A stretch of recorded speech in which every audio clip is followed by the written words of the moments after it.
Ya, Bapak Ibu Saudara yang dikasihi dalam Tuhan, kita akan memasuki sesi yang keenam dengan judul Tantangan dan Peluang Penginjilan di Era Digital, Pendeta Dr. Daniel Ronda. Nah, siapakah beliau? Mari kita sama-sama mengulik ya, Bapak Saudara.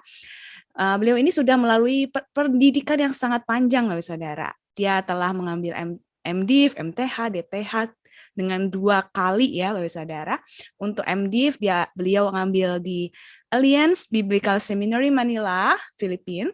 Lalu MTH Asia Graduate School of Theology, Manila, Filipina.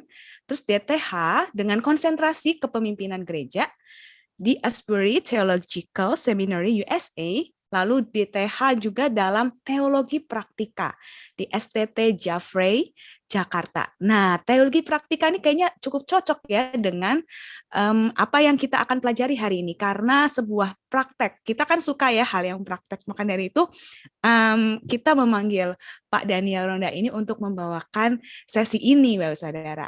Lalu beliau pernah menjadi rektor di STT Jaffrey Makassar, tetapi saat ini beliau hanya menjadi dosen di STT Jaffrey Makassar, tapi tetap melayani di STT Jaffrey Makassar. Beliau juga ketua umum Gereja Kristen Kemah Injil Indonesia, lalu juga menjadi asesor BAN PT Kemendikbud RI. Dan dia juga adalah dosen tamu di beberapa STT di Indonesia. Maka dari itu tidak perlu berlama-lama lagi, kita sama-sama mendengarkan sesi dari Pak Daniel Ronda. Shalom Pak. Baik. Terima kasih atas perkenalan yang diberikan. Minta maaf ada kesalahan teknis tadi sehingga tidak bisa masuk tepat waktu, tapi sudah ditangani dengan baik. Terima kasih atas kesempatan ini. Saya mengucapkan selamat siang, salam sejahtera buat kita, shalom. Senang boleh berjumpa dengan hamba-hamba Tuhan yang tergabung dalam pelayanan Sinode GPMRI. Suatu kehormatan buat saya untuk berbicara di hadapan Bapak Ibu Saudara-saudara, walaupun kita tidak saling bertatapan wajah secara langsung, secara fisik, namun kita dapat mengenal satu kepada yang lain lewat Zoom ini. Terima kasih atas undangan. Saya dihubungi oleh Bapak Nikanor, dan saya berterima kasih atas undangan itu, dan tentunya kepada seluruh penyelenggara yang memberikan kesempatan untuk menyampaikan, yang merancang acara ini sehingga saya bisa hadir di depan dan di hadapan Bapak Ibu Saudara-saudara. Bapak Ibu yang terkasih, ini mungkin sesi terakhir, sesi yang mungkin sudah melelahkan sepanjang kemarin, Bapak Ibu sudah menghadirinya, namun tentunya ini akan menjadi sesi yang sangat menarik buat kita, sesi yang menantang buat kita, sesi yang mudah-mudahan akan membuat saudara, Bapak Ibu, saudara-saudara berkomitmen untuk melakukan satu tugas baru yang ditambahkan kepada kita, yaitu penginjilan di dunia digital. Bapak Ibu, saudara-saudara yang terkasih, sebagaimana tadi sudah diperkenalkan, saya sudah melayani begitu lama di dosen di Sekolah Tinggi Teologi Jaffrey di Makassar, dan 5 tahun terakhir saya diminta untuk menjadi Ketua Sinode Gereja Kemah Injil, dan tetap melaksanakan tugas sebagai dosen juga, tentunya lebih luang.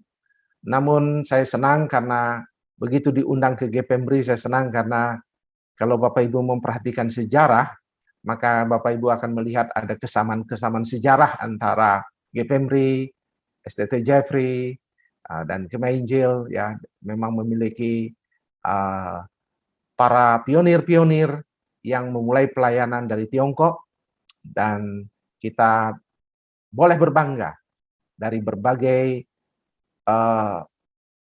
latar belakang kita melanjutkan apa yang telah menjadi panggilan daripada orang-orang yang telah merintis kita, para pionir itu. Itu sebabnya kita menaruh, Bapak Ibu menaruh nama Injil dalam gereja, gereja pemberita Injil. Jadi itu satu DNA yang tidak mungkin akan dilepaskan selama kita melayani di gereja GPMRI. Begitu pula dengan kami, Kemah Injil, Gospel Tabernacle, pusat pekabaran Injil juga, yaitu Kemah, Bethel Tabernacle, satu pusat di mana Allah hadir dan membahas tentang pekabaran Injil. Dan itulah yang akan kami bahas dan kita bahas pada saat ini. Sekarang saya akan screen share materi saya, dan sebentar juga saya akan berikan kepada hamba Tuhan, Pak Nikanor, untuk bisa men-sharingkan dalam bentuk PDF nantinya. Nah, Bapak Ibu yang kekasih, yang kita bahas di akhir acara kita ini adalah tantangan dan peluang penginjilan di era digital. Kata-kata yang familiar, yang mungkin tidak asing lagi dari seluruh apa yang kita akan bahas, dan Bapak Ibu sudah memiliki tentunya bayangan apa yang kita akan arah perjalanan kita, kemana kita akan melangkah untuk berbicara tentang hal ini. Tapi izinkan dengan segala pengalaman yang ada, yang sederhana ini, dan apa yang telah saya lakukan, apa yang telah kami lakukan, saya ingin berbagi kepada kita, untuk kita sharing bersama, untuk sebagai gereja yang memiliki DNA yang sama, untuk kita memikirkan pelayanan penginjilan di era digital ini. Tentu kita harus mengerti bahwa pernyataan-pernyataan tentang panggilan di dunia digital itu bukan barang baru. Bahkan di akhir abad ke-20, seorang paus bernama Paus Yohanes Paulus II sudah menyebutkan bahwa the internet can offer magnificent opportunities for evangelization. Artinya, suatu kesempatan yang paling sangat istimewa, luar biasa untuk pekabaran Injil. Tentu, waktu itu Pak Paus Yohanes Paulus II mengingatkan, tapi tentu dimulai dengan kesadaran, kekuatan akan, dan kekurangan, kelemahan daripada dunia internet. Jadi ini 20 tahun lalu sudah dibahas, sudah dibicarakan, sudah didiskusikan tentang peluang pekabaran Injil di dunia digital. Yang berikutnya,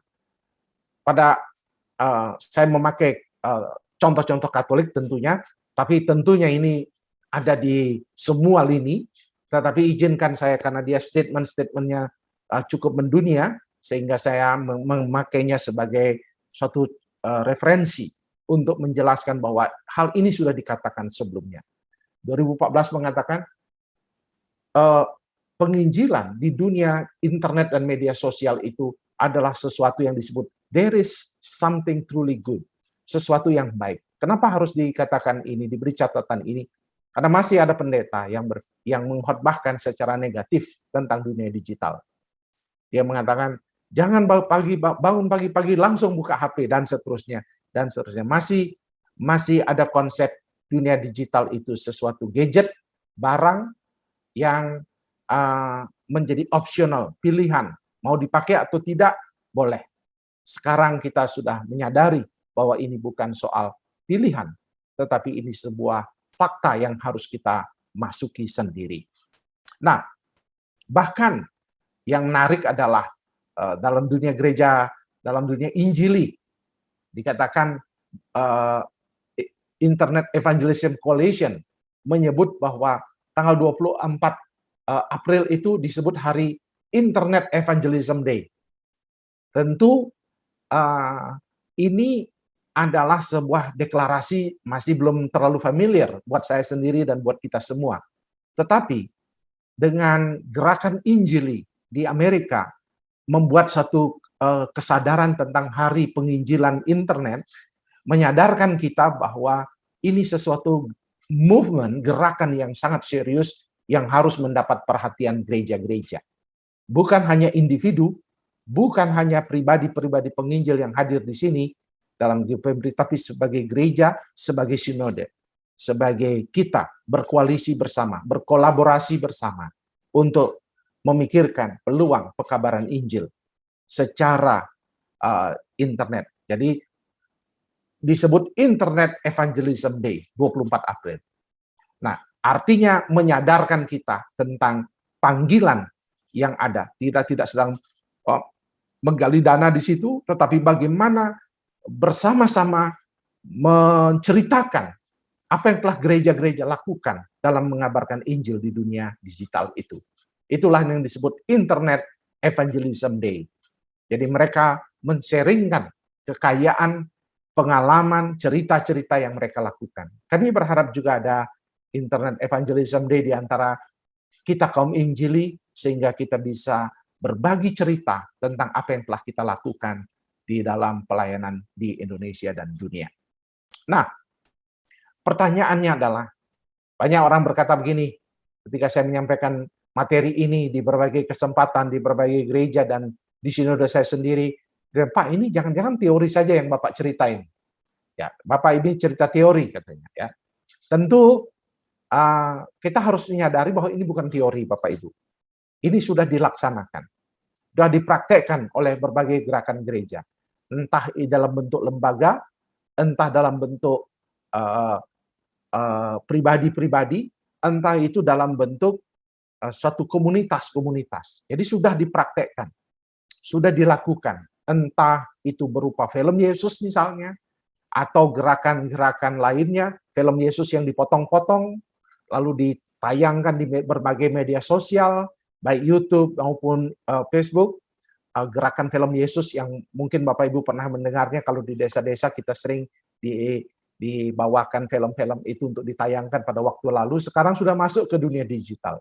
Atau pelayanan-pelayanan pemuridan, pelayanan-pelayanan yang kemudian kalau Bapak Ibu familiar dengan apa yang saya sering isi setiap bulan 2 kali minimal, Bara Digital Ministry misalnya, itu sesuatu lembaga di mana dibentuk oleh seorang Pak Handi namanya, yang kemudian membawa kita untuk berkhotbah 30 menit maksimal, lalu dengan diskusi, lalu kemudian dibelah-belah dimasukkan ke TikTok, dimasukkan ke Instagram, dimasukkan ke Facebook, dan satu acara itu bisa sampai ditonton 200 ribuan orang. Karena dipecah-pecah 30 menit itu kemudian menjadi ada yang 2 menit, ada yang 3 menit, dan seterusnya. Dengan kata lain, ini bukan suatu teori lagi. Ini sudah sesuatu yang dipraktekkan, sesuatu yang dilaksanakan. Ini bukan cerita lagi. Tentu hal yang terjadilah umumnya orang belajar secara otodidak dan komunitas. Dan saya sendiri sudah masuk ke media sosial cukup lama, dan sebagian besar Bapak Ibu Saudara saya yakin sudah masuk, dan saya percaya Bapak Ibu sudah masuk. Tetapi awareness bahwa saya ingin menceritakan kabar baik, itu perlu kita timbulkan, kita perlu pikirkan, sehingga dunia kita yang kita masuki di dunia media sosial, bagaimana kita membuatnya berdampak, bukan sekedar hadir, bukan sekedar menceritakan atau pamer foto kegiatan makan kita, aktivitas kita, dan sebagainya, tetapi ada awareness buat kita sharing. Nah, apa yang terjadi? Saya pernah membuat cerita-cerita, kalau di Facebook saya membuat tulisan-tulisan pendek, lalu saya membuat ayat Alkitab, dan ada satu ibu dari Bogor yang menghubungi saya dan mengatakan, Pak, terima kasih, saya mendapat berkat dari bagian ini, boleh saya share? Dia seorang yang bukan Kristen, tapi dia mendapatkan berkat. Begitu pula di Malaysia, di Sarawak, ada seorang keluarga yang hampir bercerai.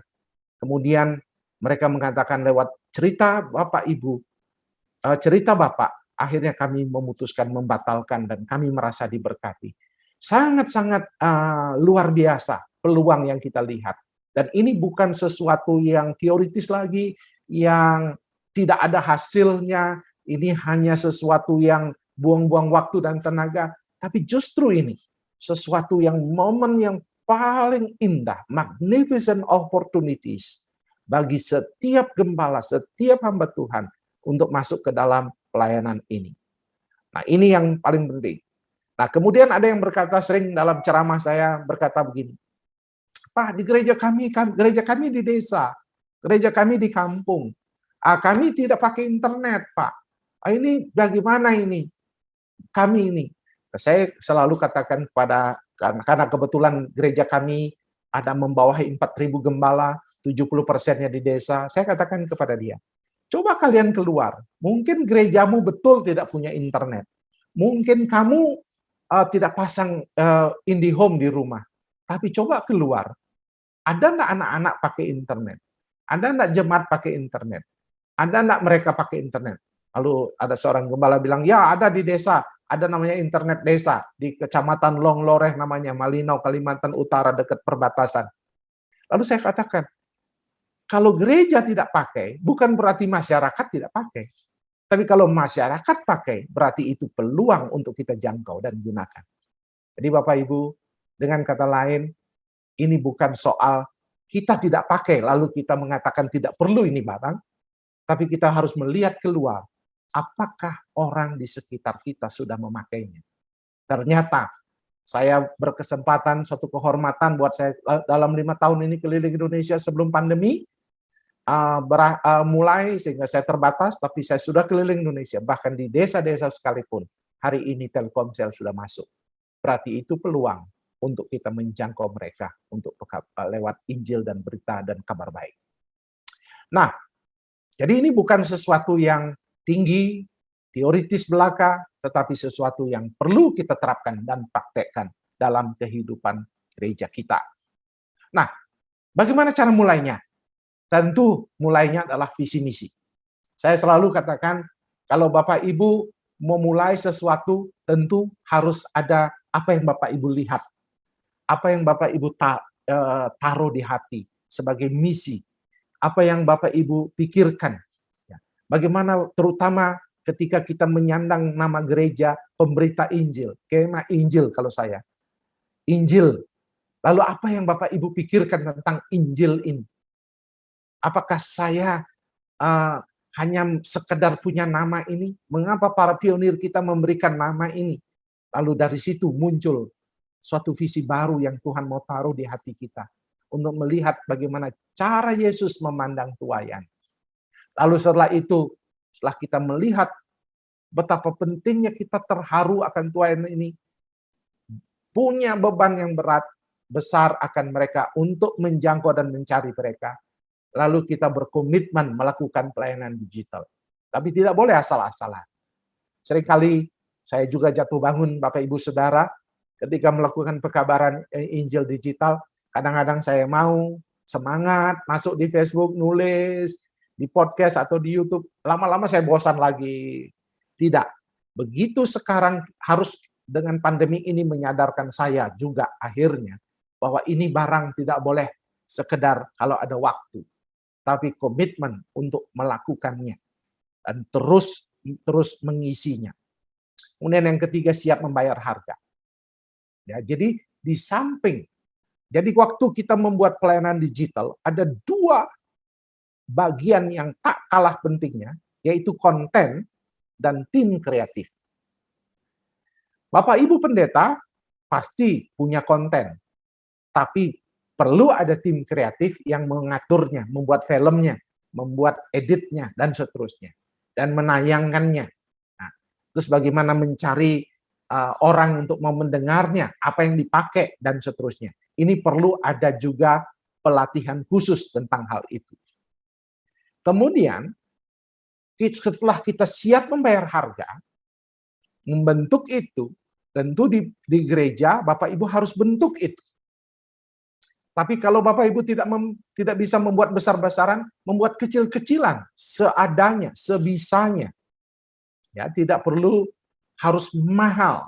Banyak orang berkata, "Pak, saya tidak bisa membuat ini karena Bapak cerita ada studio di kantor sinode Bapak." Saya bilang tidak. Dengan HP yang sederhana, HP tua sekalipun, kita bisa melakukan akan hal itu. Tidak perlu melakukannya dengan sesuatu yang istimewa, mahal, harus barangnya HP yang canggih atau studio yang bagus. Tidak, sederhana saja.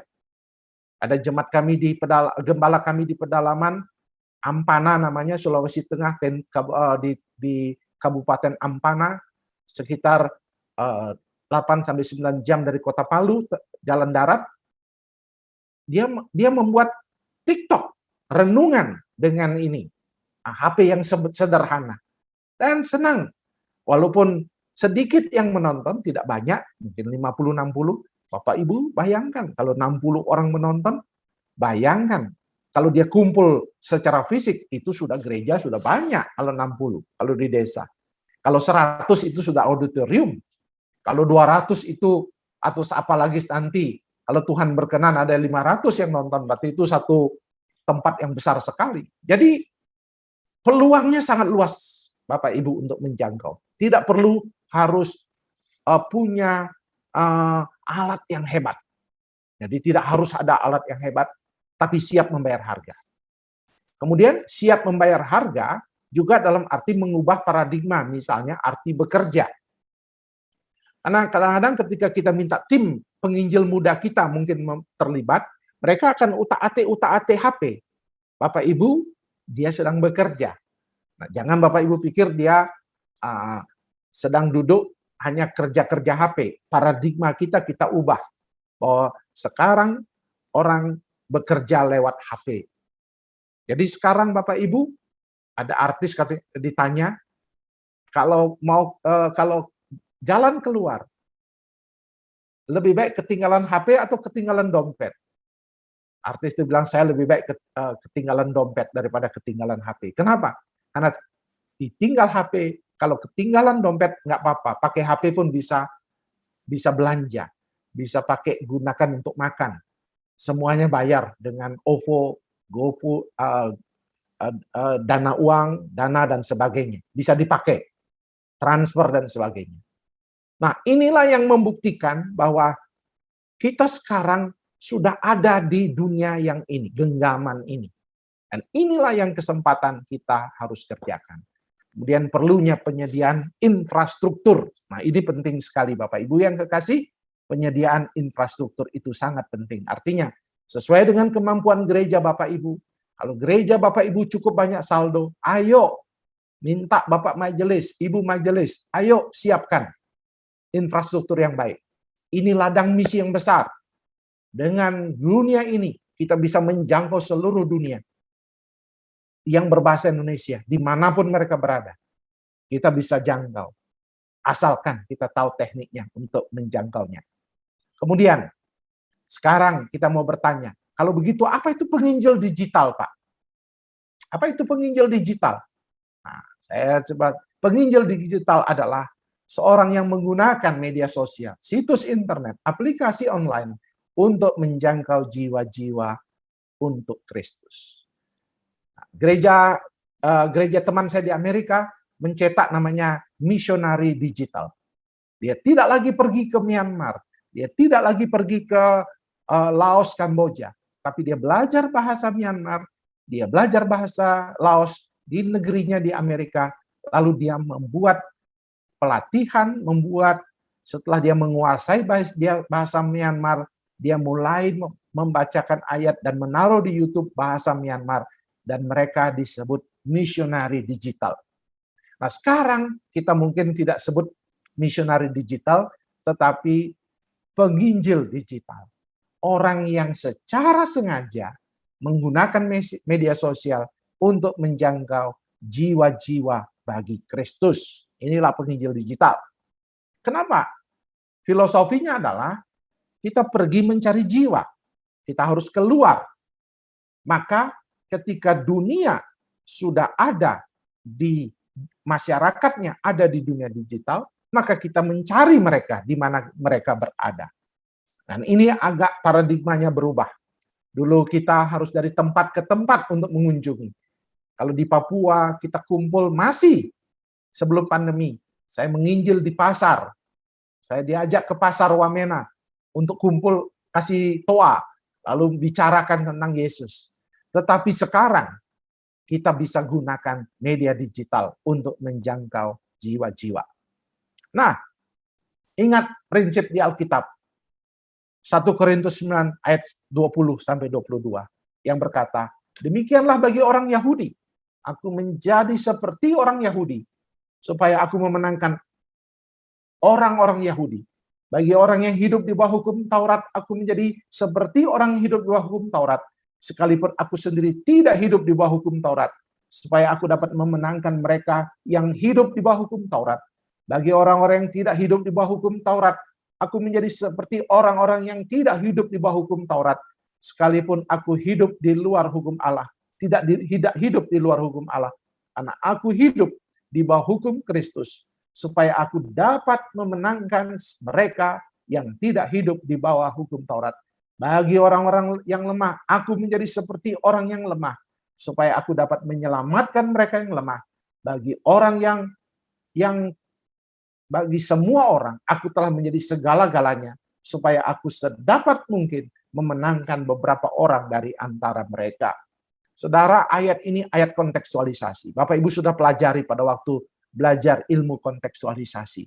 Tapi saya hanya ingin mengingatkan Bapak Ibu bahwa konteks kita sekarang adalah konteks digital. Maka saya pergi ke sana untuk dapat menjangkau mereka. Nah, hari ini Bapak Ibu saya tidak usah jelaskan generasi kita apa. Generasi kita namanya generasi Alpha yang baru, generasi Z sederhananya begini. Milenial dan pasca milenial. Saya sederhanakan begitu. Hari ini mereka sudah berkomunitas di dunia digital. Dan pandemi ini justru membuat Bapak Ibu yang tidak terbiasa di dunia digital pun akhirnya masuk ke sana. Inilah peluang yang kita akan lihat di situ. Nah, Bapak Ibu yang kekasih, kalau kita melihat di target dan mobilisasi jemaat untuk menjangkau suku digital namanya. Jadi hari ini Yayasan Sabda menggunakan istilah suku digital untuk mereka yang ada di dunia digital saat ini. Jadi saya berharap gerakan khotbah-khotbah yang mengatakan gadget itu berbahaya dan sebagainya, mungkin kita tidak perlu. Kita hanya perlu membuat awareness kegunaan dan bahayanya, tetapi kita ajar mereka secara positif melihat dunia ini. Ini yang perlu kita lihat, bahwa sekarang orang menyebut sekarang suku digital. Saya setuju dengan istilah yang dibuat oleh Yayasan Sabda. Nah, Bapak Ibu yang kekasih, yang menarik dari cerita ini adalah ternyata tidak ada teori, buku-buku. Ketika saya memulai mempersiapkan materi ini, tidak ada buku-buku yang dalam bahasa Indonesia yang khusus membahas penginjilan di dunia digital. Karena apa? Karena teorinya biasanya muncul setelah dipraktekkan, tetapi cepat sekali berubah masalahnya. Oleh sebab itu, yang muncul, yang saya pelajari dan saya siapkan materi ini dari jurnal-jurnal, dari kesaksian-kesaksian, dari seminar-seminar. Dan yang menarik pernyataannya adalah, untuk menjangkau suku digital, untuk melakukan penginjilan dalam dunia digital, just do it. Apa artinya just do it? Bukan duit ya, bukan just do it, bukan uang maksudnya. Just do it. Mulai saja lakukan, Bapak Ibu. Tim Keller misalnya, dalam bukunya, kalau Bapak Ibu suka seorang hebat di Amerika sekarang, yang punya 5.000 jemaat di New York, berkata, kalau sebelum dia membangun urban church di kota New York, dia pelajari dulu karakteristik masyarakat kota New York secara mendalam. Tetapi dalam penginjilan digital, kita tidak bisa mendalami dulu masyarakat dunia digital dengan mendalam. Karena di dunia digital itu anomali, Bapak Ibu. Anomali. Banyak orang berpikir begini, kalau studionya bagus, acaranya bagus, pasti banyak yang nonton. Belum tentu. Belum tentu, Bapak Ibu. Apa yang disebut anomali? Anomali itu gini, ada yang sederhana saja, ada yang sembarang-sembarang dibuat, sederhana aja, tapi justru bisa viral. Ada yang bagus sekali, justru kurang yang menonton. Bapak Ibu pernah mempelajari apa yang terjadi di dunia digital mungkin? Tahukah Bapak Ibu siapa pengkhotbah yang paling populer sekarang di Indonesia? Salah satunya adalah Debbie Ba'asyir, Bapak Ibu. Mungkin Bapak Ibu pernah dengar. Kalau Bapak Ibu tidak pernah dengar, itu bagus, karena Bapak Ibu berarti orang solid injili. Tapi percayalah Bapak Ibu, tanya ke jemaat, apa yang dia tonton, pasti dia lebih mengenal Debbie Ba'asyir daripada yang lain. Kenapa Bapak Ibu yang kekasih? karena dia muncul di YouTube, namanya Debbie Basir Debbie, itu saya tahunya kenapa Bapak Ibu. Tahunya tuh gini Bapak Ibu. Ada orang yang pengusaha besar di Makassar, jemaat kami dulu, dia membantu STT Jeffrey, dia kiblat gerejanya ke saat malam, tapi waktu pandemi saya ketemu dia, dia bilang gini, Pak, waktu dilarang gereja, Pak tahu nggak kemana saya dengar acara? Ke acaranya Debbie Basir. Bayangkan Bapak Ibu, 1 jam sebelum YouTube-nya dimulai, sudah 2.000 orang menunggu dia punya khotbah. Belum acara dimulai sudah 2.000. Apalagi ketika acara mulai sudah puluhan ribu orang menonton. Padahal kalau Bapak Ibu melihat, nah saya berharap Bapak Ibu dalam dunia digital tidak ada pantangan untuk belajar caranya, walaupun isinya kita harus hati-hati, tetapi caranya kita harus lihat. Kita lihat bagaimana dia melakukan. Sederhana sekali. Yang nyanyi 1 orang pakai piano sederhana, hanya 45 menit sampai 50 menit selesai acaranya. Simpel sekali. Tapi begitu banyak orang menonton. Artinya apa? Tidak ada teori menjelaskan. Model ini akan membuat dia menarik. Model ini tidak akan menarik. Tidak ada teorinya Bapak Ibu.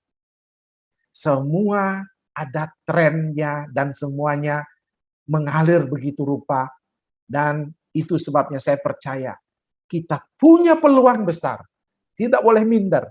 Oh, kami gereja terlambat, kami gereja di desa, kami gereja di kampung, tidak ada. Justru TikTokers ternama, anak muda, Bapak Ibu tahu di mana dia? Dia orang Sangir yang ada di kampung, yang pakai alat sederhana, rumah bapaknya bedek, dia tutup dengan kain. Dan setiap orang yang mau menyaksikan acara dia, itu kira-kira kurang lebih 2 juta yang menyaksikan. Viral dia punya acara. Kenapa Bapak Ibu yang kekasih? Karena tidak ada teori. Harus seperti Deddy Corbuzier, Ria Ricis, barulah acara itu didengar. Di dunia digital itu anomali sekali. Tidak bisa diprediksi.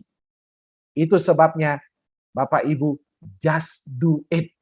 Lakukanlah, mulailah untuk apa yang ada pada kita, lakukanlah. Itu yang saya titipkan pesan. Nah, tetapi tentu ketika Bapak Ibu mau sebagai sinode pemberi, misalnya mau membuat pelayanan, mencetak penginjil-penginjil digital. Jadi begini Bapak Ibu, kami berharap lewat acara ini, Bapak Ibu berkomitmen untuk membuat penginjil-penginjil digital. Dan itu yang kami lakukan saat ini di Sinode. Kami mencetak penginjil-penginjil digital dan melatih penginjil-penginjil digital ini untuk berkarya. Oleh sebab itu, Bapak Ibu perlu membuat pedoman, perlu membuat pelatihan. Sama seperti persyaratan untuk menjadi penginjil di jemaat, begitu pula kita melatih mereka untuk menjadi penginjil. Panggilan Tuhan untuk menjangkau jiwa. Kemudian aktif dalam kegiatan gereja dan pemuridan. Karena kalau dia tidak dimuridkan dengan baik, nanti kontennya nanti salah. Banyak yang kita, hamba Tuhan kita pun, nggak tahu Bapak Ibu di Kepembri, banyak sekali di gereja kami sangat dipengaruhi oleh hoax. Akhirnya banyak yang tidak mau divaksin kemarin. Setengah mati kami menghadapinya. Karena apa? Karena mereka tidak dilatih dengan pemuridan yang baik, sehingga percaya dengan ajaran-ajaran yang aneh-aneh di WA. Itu harus dilatih. Pemuridannya mantap. Kemudian tidak perlu gelar khusus, yang penting gembala mulai mengarahkan. Jadi tujuan dari pertemuan ini Bapak Ibu, saya titip sebagai gereja pemberita Injil, sebagai gereja yang membawa obor Injil, mulailah melatih orang-orang di jemaat kita untuk menjadi penginjil digital. Tidak perlu banyak. Bapak Ibu katakan, wah nanti pelatihannya hanya 5 orang yang hadir, atau hanya 3 orang, 10 orang. Tidak perlu banyak. sedikit bisa mengubahkan dunia. Yang penting Bapak Gembala berkomitmen. Kemudian etikanya harus baik. Jadi dia harus belajar jadi netizen yang baik dan seterusnya. Persyaratan lainnya mengikuti pelatihan ya atau kursus-kursus penginjilan, misalnya atau apapun.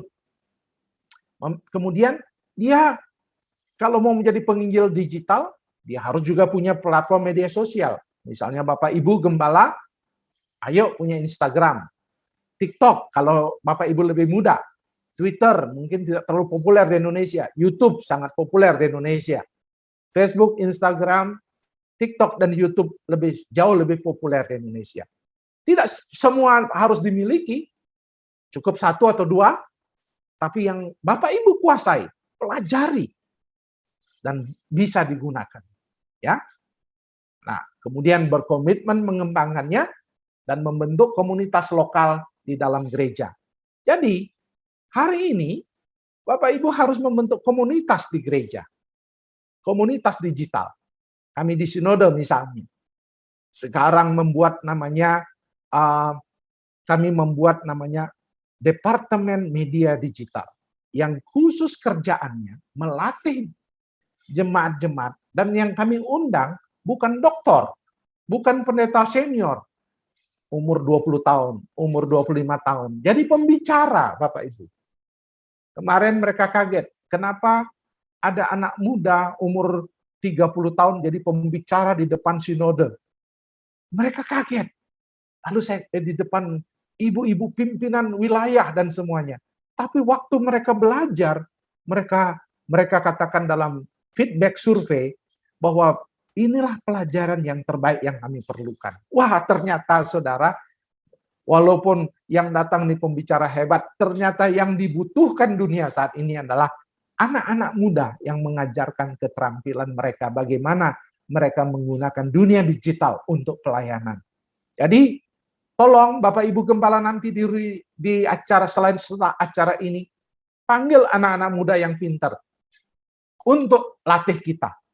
Sekarang, orang yang mengajar kita bukan hanya orang hebat, orang senior, orang doktor, orang semuanya. Yang mengajar kita justru biarkan anak-anak muda mengajar kita. Karena kita mau tahu apa yang terjadi di dunia digital saat ini. Kemudian langkah kita memulai PI, tentu Bapak Ibu harus berdoa. Ya, ketika Bapak Ibu sudah masuk ke dunia digital, contoh seperti saya masuk ke dunia Facebook, maka saya ketika menyusun ayat Alkitab, saya mendoakan ayat itu, supaya itu menjadi alat berkat, kesaksian dan seterusnya. Kemudian pahamilah cara berpikir dunia digital dan gunakan bahasa komunikasi mereka. Tergantung Bapak Ibu mau jangkau siapa. Mau menjangkau orang yang lebih muda, gunakan bahasa dan cara berpikir. Tren-tren yang berkembang saat ini. Kalau Bapak Ibu tertarik dunia YouTube, seperti saya sekarang ada YouTube channel saya tentang pengembalaan dan kepemimpinan. Maka saya fokus tentang apa sih yang sedang menjadi kebutuhan-kebutuhan daripada gembala kami di desa, di daerah, di kota, dan sebagainya. Jadi saya gunakan itu dengan YouTube yang saya buat. Ada yang banyak yang nonton, ada yang sedikit yang nonton, jangan kecewa. Semuanya itu ada yang menyentuh, mungkin ada yang tidak tertarik. Tapi saya senang, YouTube saya.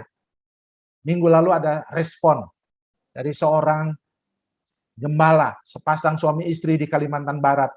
Dia berkata begini, hampir saja Pak, saya pergi tinggalkan pelayanan. Tapi puji Tuhan, YouTube seri yang Bapak bangun menguatkan saya, dan saya semakin kuat sekarang. Dan saya tidak jadi mundur. Tolong doakan saya. Kami menelpon dia, dan kami mendoakan dia. Begitu pula berapa bulan lalu di Lombok, seorang gembala kami menangis karena mendapat tantangan dari majelis yang begitu luar biasa. Dan setelah menonton YouTube, dia berkata, Bapak seperti membela kami, menghibur kami, menguatkan kami. Seperti Yesus yang sedang melawat kami. Kami mendoakan, menolong mereka. Jadi pelayanan dunia digital ini walaupun kita tidak pergi kemana-mana, berita kita menjangkau kemana-mana. inilah peluang yang kita lihat.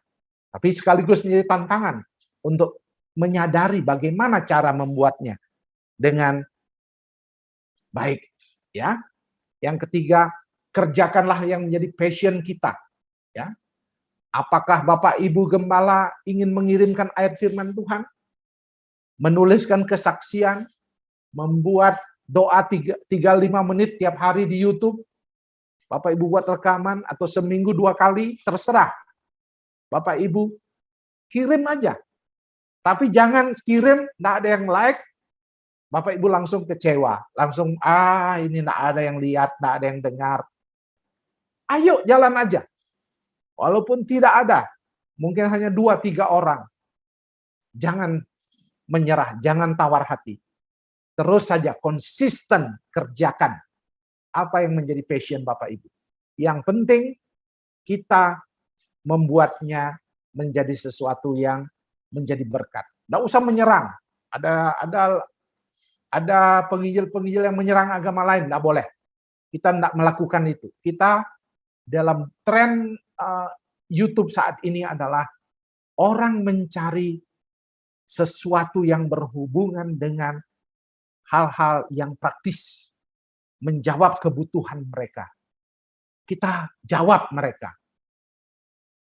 Nanti saya akan ceritakan beberapa contoh. Semua posting tujuannya mengingatkan kepada Tuhan, berterima kasih, membuat mereka mencari Tuhan. Ya, kita membuat YouTube kita itu mungkin bukan direct kepada pekabaran Injil, tetapi kita membuat semacam jembatan. Oke. Nah, ini langkah-langkah. Saya harus segera melihat, nah ini berlatih dan seterusnya. Berdoa untuk postingan-postingan kita. Tapi nomor 5 penting. Kalau Bapak Ibu menaruh di YouTube, menaruh di Facebook, tolong balas kalau dia kasih. Jadi kalau dia bilang, terima kasih, saya senang dengan ini, tolong dibalas. Jangan tidak dibalas. Karena prinsip dunia pekabaran Injil itu adalah respons. Ya, jadi kalau ada membangun persahabatan itu baik, walaupun di dunia digital. Ya, Bapak Ibu, melibatkan jemaat, ayo tantang jemaat untuk melayani, ajak jemaat berpartisipasi, dan arahkan mereka ya untuk melakukan pelayanan kreatif. Ya, Bapak Ibu yang kekasih, ini yang kita harus lakukan, melibatkan mereka. Nah, yang penting, gereja juga punya media sosial. Tapi ingat harus ada yang merawat, harus ada yang mengisi. Sehingga jemaat tertular untuk melakukannya. Seminar membuat konten dan strategi PI, undang anak muda untuk menghadirinya. Kemudian juga membuat komunitas untuk berkumpul, untuk WA. Ini saya sudah ulang tadi. Nah, sekarang bedah kasus. Saya lihat kemarin, untuk dalam mempersiapkan acara ini, saya nonton ibadah YouTube dari GPMRI. Kalau tidak salah Pak Nikanor punya gereja ya. Nah, saya merhatikan ada ibadah mingguannya. Nah, kalau Bapak Ibu mau di take down YouTube itu, diberikan thumbnail, diambil khotbahnya saja. Ini contoh ya bagaimana cara membuat, lalu dimasukkan kembali, atau yang kalimat-kalimat pendek 2-3 menit dipotong. Lalu Bapak Ibu bisa share kalimat-kalimat yang memberi kekuatan, memotivasi, dan seterusnya. Bisa ditaruh di TikTok, di Instagram. Inilah contoh pekabaran Injil. Bapak Ibu mungkin bilang, ini bukan. Ini pekabaran Injil digital. Nah, jadi Bapak Ibu, modal kita sudah ada, konten. Sekarang tinggal tim kreatif memperbaikinya. Ya, YouTube misalnya. Ada teman saya bercerita, dia seorang hamba Tuhan mengatakan, ada orang yang mau bunuh diri, tetapi lewat YouTube yang dia buat, orang itu batal bunuh diri. Karena apa? Pada waktu dia menaruh kata kunci, ada tekniknya Bapak Ibu, saya kursus dari anak-anak muda, nanti yang namanya keyword kata kunci, hashtag. Lalu Bapak Ibu ditaruh bunuh diri, suicide. Waktu dia ketik malam-malam, cara mau bunuh diri, dia ketemu bukan cara bunuh diri, tetapi firman Tuhan yang mengajak dia untuk jangan bunuh diri. Akhirnya dia batal bunuh diri. Itu contoh bagaimana YouTube bisa mengubah orang. Bagaimana orang yang mau bunuh diri menjadi orang yang kemudian berubah. Nah, ini contoh. Kasus Gepemri punya ibadah-ibadah mingguan, jangan ditaruh begitu saja Bapak Ibu. Olah dia sehingga menjadi alat berkat. Sehingga Bapak Ibu bisa menggunakan. Nah, siapa yang mengerjakannya? Tentu tim kreatif. Orang-orang penginjil-penginjil digital yang kita cetak. Anak-anak muda yang punya hati, yang punya komitmen untuk mengembangkan pelayanan penginjilan digital. Dia akan bisa bermakna banyak. Untuk pemuridan, untuk promosi gereja, untuk juga pekabaran Injil jiwa-jiwa. Semua dapat dirangkum menjadi satu ketika kita concern kepada penginjilan digital ini. Dan itu yang terjadi. Pertumbuhan gereja akan mulai tertampak. Bara Digital Ministry, saya sudah cerita tadi Bapak Ibu. 30 menit tiap hari sudah 2 tahun ini dibuat. Tiap hari. Dan apa yang terjadi? Begitu banyak orang mendapat berkat di dalamnya. Karena dipotong-potong, dikembangkan, ditaruh di TikTok, ditaruh di Instagram, ditaruh di Facebook, ditaruh di YouTube, dan seterusnya. Sehingga menjadi alat berkat. Ada tim, cukup 2 ada tim. Mungkin saya dengar ada beberapa tim, tapi tim ini sangat hebat sekali dalam bekerja. Nah, Bapak Ibu kita bisa kembangkan dari jemaat kita seberapa yang ada. Saya punya gembala di Bali, namanya Pendeta Gede Eka. Dia hampir meninggal gara-gara sakit mah. Dia murid saya, dia gagal S2 gara-gara sakit mah, kurus dan hampir mati. Oleh anugerah Tuhan dia sembuh. Lalu Bapak Ibu tahu tidak? Dia lalu membuat channel kreatif dia pada waktu di gereja di Bali. Dia sudah disembuhkan oleh Tuhan. Gerejanya kecil di desa, di kota Ubung, Denpasar di bagian barat. Dia membuat channel Salam Sehat Selalu. Apa yang terjadi Bapak Ibu? Ketika dia membuat channel Salam Sehat Selalu, yang terjadi adalah bagaimana kemudian channel itu menjadi berkat. Dia tidak memasukkan kata Kristen, dia tidak memasukkan kata Yesus, tetapi nilai-nilai Kristiani dia masukkan. Nilai-nilai filosofi. Sehingga hari ini ada orang dari Banyuwangi, baru minggu lalu dia cerita, Pak, ada orang, satu keluarga dari Banyuwangi menghubungi dia minta didoakan. Dan akhirnya dia berkesempatan menceritakan Yesus. Akhirnya dia memutuskan untuk percaya kepada Yesus di kota Banyuwangi. Kemudian bulan lalu di Sunda Bandung. Orang sakit mah dipulihkan. Bapak Ibu coba nanti lihat. Namanya Beli Gede. Dia tidak pakai pendeta di sana. Tapi dia pendeta Bapak Ibu. Dia pakai nama Beli Gede. Channelnya namanya Salam Sehat Selalu. Dia bisa dapat uang. Dia bilang, Pak, saya tidak cari uang untuk YouTube saya tidak cari uang untuk supaya saya dapat, tapi puji Tuhan, ketika gereja di Bali kesulitan keuangan karena turisme hancur, pariwisata turis hancur, Tuhan mengirimkan berkat lewat YouTube ini. Dan dia bisa dapat berkat.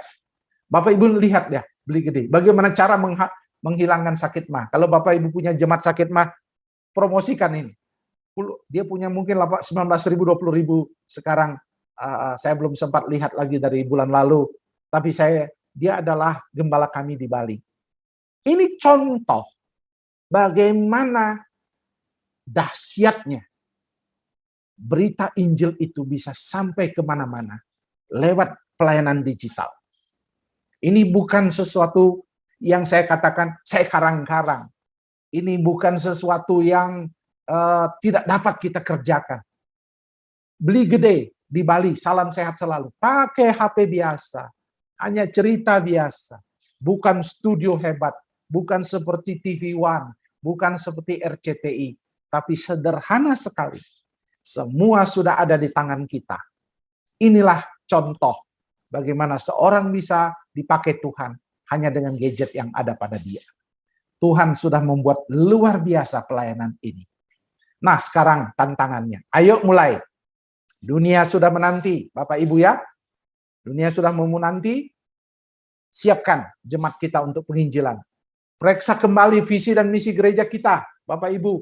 Jangan seperti yang lama. Saya adalah seorang ahli kepemimpinan. Saya mendapat doktor bidang kepemimpinan dari Amerika Serikat. Saya mengajar di S2 dan S3. Tetapi prinsipnya begini. Kalau mau dapat hasil yang berbeda, jangan gunakan cara yang sama. Ubah cara Bapak Ibu melakukan pekabaran Injil. Harus ada pendekatan baru. Harus ada visi misi baru. Di dalam Bapak Ibu membuat gereja pemberita Injil efektif mengabarkan Injil di abad ke-21 ini. Kita tidak bisa pakai cara lama. Kita tidak bisa katakan YouTube itu hanya alat media semata-mata. Digital bukan alat semata-mata. Tapi Bapak Ibu mulai memikirkan, gunakan dia sebagai alat komunikasi, kehidupan, pelayanan kita. Kita pindahkan juga sebagiannya ke dunia digital ini. Sehingga hidup kita, hati kita, tenaga kita, energi kita, kita gunakan untuk menjangkau jiwa-jiwa lewat pelayanan digital ini. Inilah doa kita pada akhir acara ini. Ya Tuhan Yesus, mampukan kami menjadi pewarta Injil secara digital yang dimulai dari keluarga kami, jemaat kami dan masyarakat kami, dan menjangkau dunia. Haleluya, amin. Saya kembalikan kepada saudari atau ibu Miss Fide untuk melanjutkan kalau ada yang bertanya. Oke, Bapak Ibu Saudara, kita akan masuk ke sesi pertanyaan. Saat ini saya juga sedang menunggu, bisa menunggu waktunya sebentar ya Bapak Ibu Saudara, dan juga Bapak Daniel.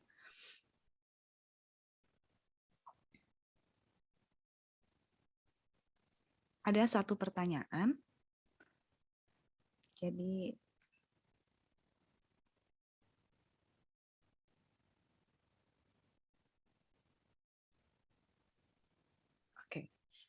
Oke Pak, jadi ini ada satu pertanyaan. Tantangan apa yang harus diwaspadai dalam penginjilan digital? Dan apa yang harus dihindari? Baik, terima kasih atas pertanyaan ini. Sebenarnya luar biasa. Peluang pengabaran Injil itu tidak terbatas. Kita cerita Yesus, tidak ada yang marah. Kita cerita kabar baik, tidak ada yang marah. Satu-satunya yang dilarang tinggal menghina atau menjelekkan agama lain, itu aja. Jangan sebut-sebut ya.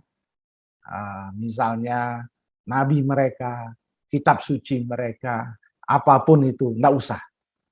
Ada yang memang melakukannya di YouTube banyak, tapi saya tidak setuju dengan cara itu. Walaupun kita tidak juga secara lantang menolaknya, karena memang itu hak dia, panggilan dia, tetapi gereja GPMBRI, gereja Kemah Injil, di mana kita berada, sebaiknya kita tidak melakukan hal-hal seperti itu. Karena kita harus berfokus kepada cara yang benar untuk mencapai hasil yang benar. Jadi, dulu kita menceritakan kedahsyatan Yesus itu kita sudah ditolak, sekarang nggak ada. Kita bisa menceritakan itu di grup, di Facebook dan sebagainya, membuat kesaksian, tidak ada yang bisa marah tentang kesaksian. Ini peluang yang sangat besar. Dan tidak ada yang bisa membatasinya. Tahukah Bapak Ibu, saya kebetulan dilibatkan dalam satu yayasan namanya Yayasan Reform Pelayanan Reform Indonesia, berafiliasi dari MERV, Middle East Evangelical Reform berpusat di kota Siprus, Timur Tengah. Tahukah Bapak Ibu, setiap tahun kita kumpul menceritakan bagaimana Injil berkembang di Timur Tengah secara dahsyat. Mulai dari Mesir, Arab Saudi, Iran, dan sebagainya.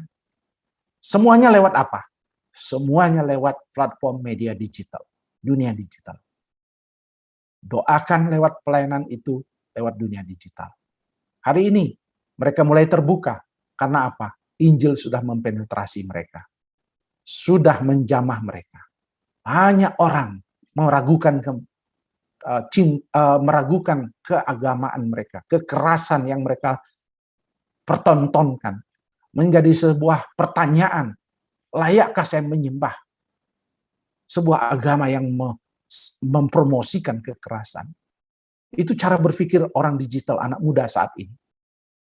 Nah, oleh sebab itu ini kesempatan besar kita menceritakan itu kepada dunia kita saat ini dan membiarkan itu. Nah, tentu Bapak Ibu, kita perlu melatih ketika kita mengisi konten di Facebook, ternyata atau di YouTube, ternyata kita perlu kata kunci misalnya.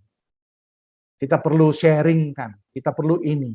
Dan itu memang bukan keahlian saya, tapi kita perlu mengundang anak muda untuk contoh bagaimana menjadi YouTuber yang berhasil misalnya.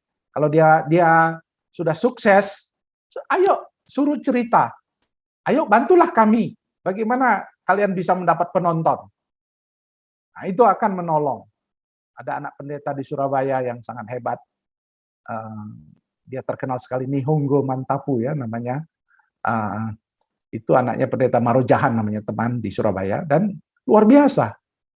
Dia kuliah di Waseda University dan selesai, dan dia menjadi berkat banyak orang. Dia tidak bersaksi vulgar tentang Yesus, tetapi dia menceritakan, kalau dia bilang puji Tuhan, berdoa, orang akhirnya tertarik dengan nilai-nilai kekristenan.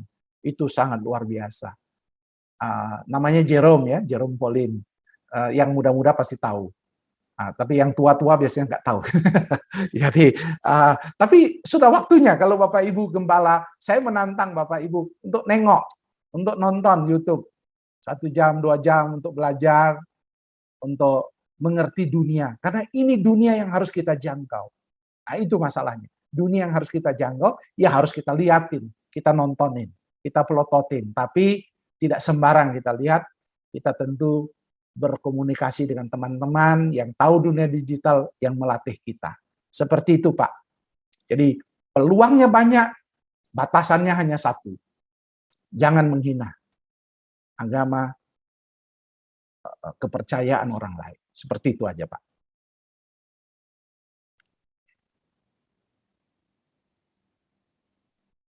Silakan kalau ada lagi. Oke, tadi barusan saya nggak bisa unmute soalnya, maaf ya Pak. Ya. Oke, jadi ada pertanyaan lagi Pak. Jadi Mhm. ini kayaknya kasusnya itu kayak sepertinya dia sudah terlanjur gitu. Jadi dia posting sesuatu yang baik menurut dia, tetapi ternyata ada netizen gitu ya, yang nyentil gitu ke arah isu yang Netizen sensitif. kenapa? Halo? Netizen yang nyentil Halo? ke, halo? Ya, diulang. Oke, jadi Ternyata ada netizen.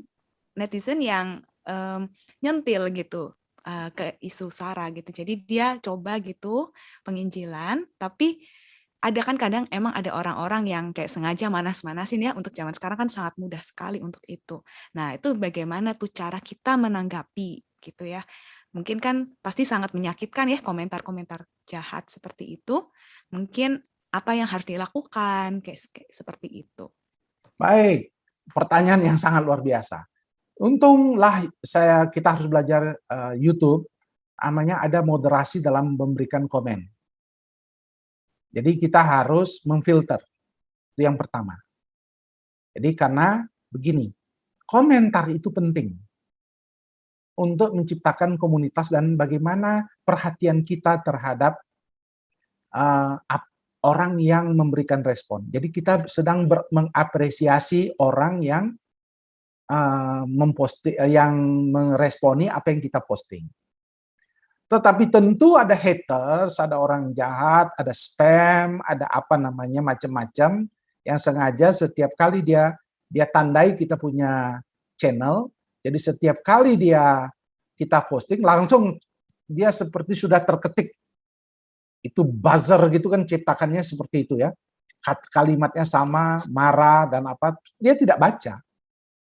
Nah, Bapak, Ibu harus ingat, hater seperti itu nggak usah ditanggapi. Makanya sekarang minta tolong, saya nggak bisa jelaskan caranya, tapi saya tahu cara buatnya. Tapi kalau itu perlu ada seminar orang yang tahu tekniknya, anak muda itu, bagaimana cara memfilter, memoderasi pernyataan-pernyataan dia sebelum dia boleh tayang, dia harus kita lihat dulu layak tayang atau enggak. Kemudian yang kedua, jangan simpan di hati. Ya, jangan simpan, jangan buat tidak tidur. Jadi gitu. Kalau saya di Facebook saya, dia terus sudah terang-terangan menentang, saya biasanya langsung unfriend. Ya, unfriend. Kenapa?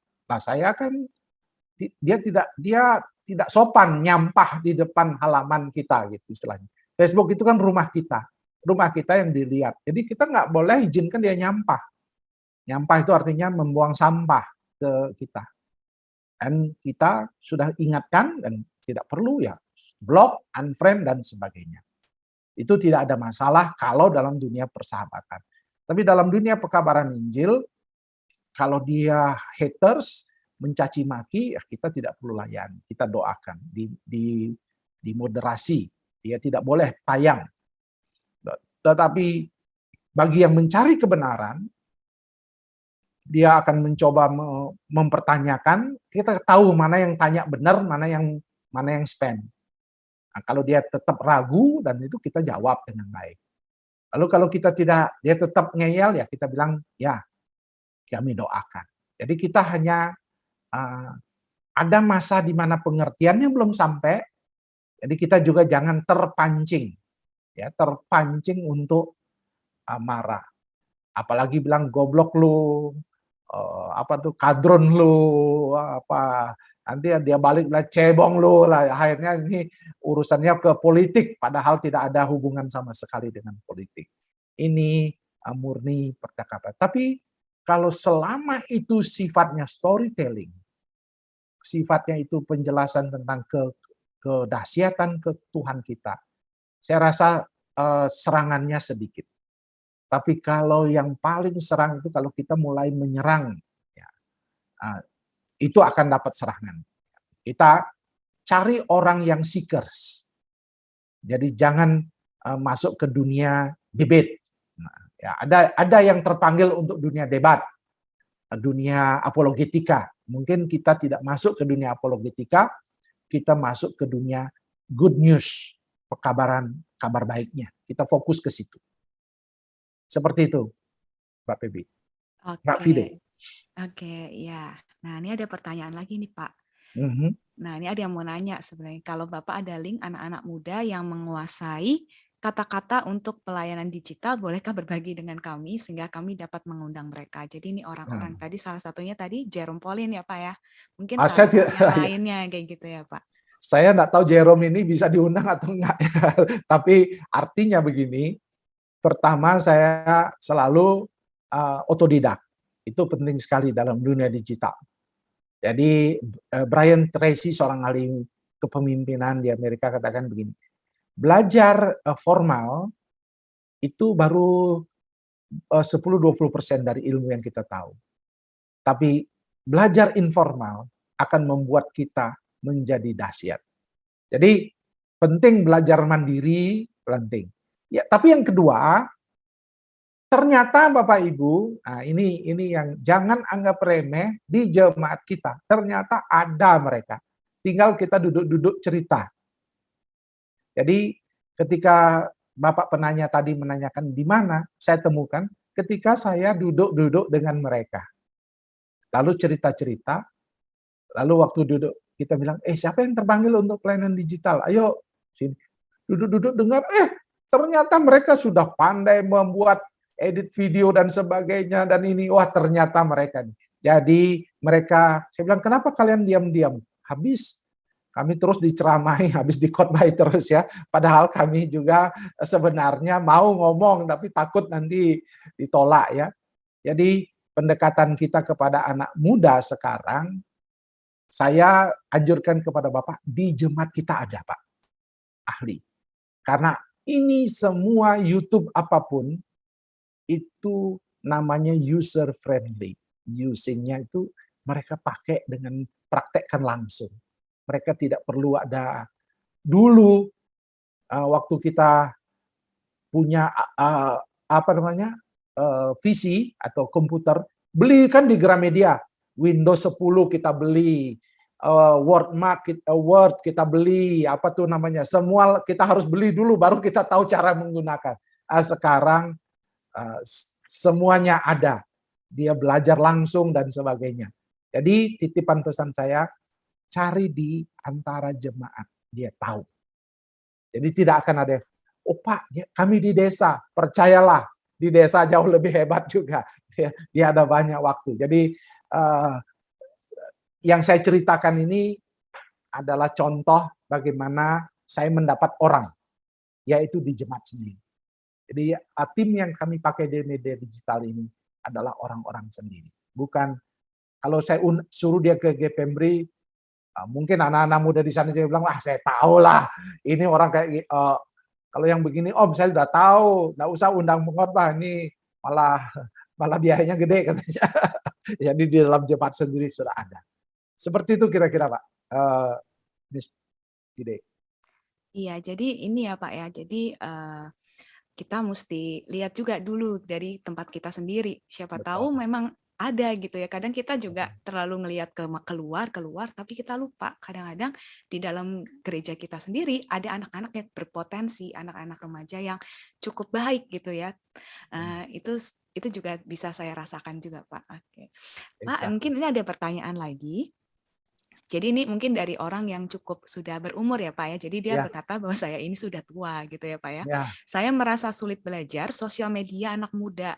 Apa tips bagi saya supaya saya bisa tangkap jiwa anak muda di sosial media? Jadi dia mau tanya tips nih Pak. Oke. Pak, tipsnya jadi murid saja Pak. Jadi murid. Jangan gengsi jadi murid.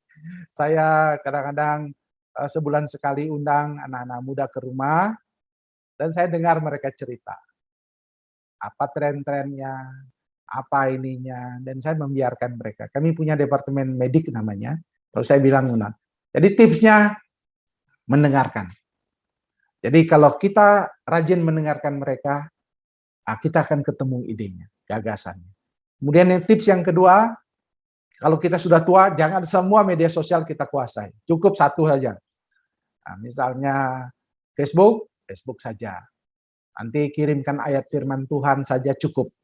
Dan seterusnya, atau kesaksian kita, renungan kita tulis-tulis cukup. Yang penting kita, Tuhan tahu bahwa kita punya kemampuan terbatas memahaminya dan seterusnya. Yang ketiga tentu berkomitmen menjadi penggerak untuk menciptakan penginjil-penginjil digital.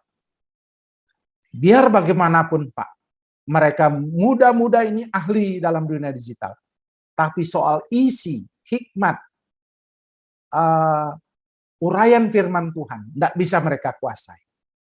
Mengapa banyak pelayanan digital mati?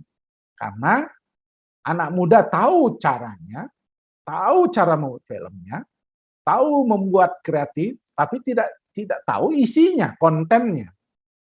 Nah, kitalah penyedia konten. Seperti yang saya katakan tadi, khotbah misalnya di hari Minggu. Wah, ini khotbahnya kalau ada satu bagian di menit keberapa itu kok bagus banget, ngena banget. Nah, mungkin perlu dipotong. Nah, anak muda lah yang bagian motongnya.